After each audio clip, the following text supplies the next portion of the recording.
তো তো যাই।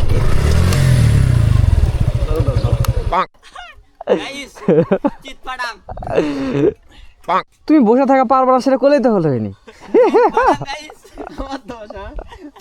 আজকে যখন থেকে মোত্তাকিন গাড়ি পিছনে বসছে ঠিক তখন থেকে খালি একটা কথাই করছে, ভাই আস্তে চালাও আস্তে চালাও। কানের কাছে এত জ্ঞান জ্ঞান করলে কি আর ভালোভাবে গাড়ি চালান যায়? আপনারা তো জানেন আমি কত ভালো গাড়ি চালাই, কিন্তু এই কথাটাই অকে বুঝাবি যে আমি থাকতে ওর কোনো ভরসাই নাই।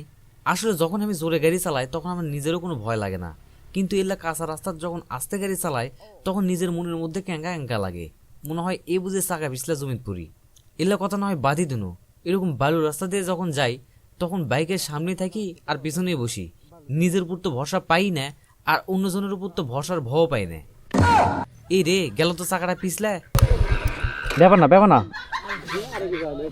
দাঁড়াও, ওই দিকটা তো এই দিকটা হবে না।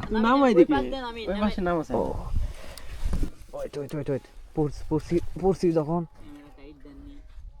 এগুলা কাম বালুর রাস্তা দেশে তুমি বসে থাকা পারবার সেটা কোলেই তো হলো হয়নি। এই পিছলে পড়ার পর একটা কথা মনে হয়ে গেল, আপনি যদি শুকনা বা পাকা রাস্তা 10 বার পড়েন তাহলে মনে করেন যে ওই 10 বার পরে আপনার যে 10 রকমের অভিজ্ঞতা হবে সেটা অন্যবার গাড়ি চালানোর সময় সেই কাজে দিবি, মানে আপনি বুঝতে পারবেন কখন কিভাবে গাড়ি চালানো লাগবে। কিন্তু বালুর রাস্তাত আর খেরের রাস্তাত 100 বার পড়ার পর আপনার যে অভিজ্ঞতা হবে সেটা পরের বার ওই রকম বালুর রাস্তা চালানোর সময় আপনি সেই অভিজ্ঞতার এনাও কাজে আসবে না। এই দেখেন একবার পড়ে যায় খালি মনের মধ্যে ভয় লাগিচ্ছে কখন মানে আবার চাকা স্লিপ করে।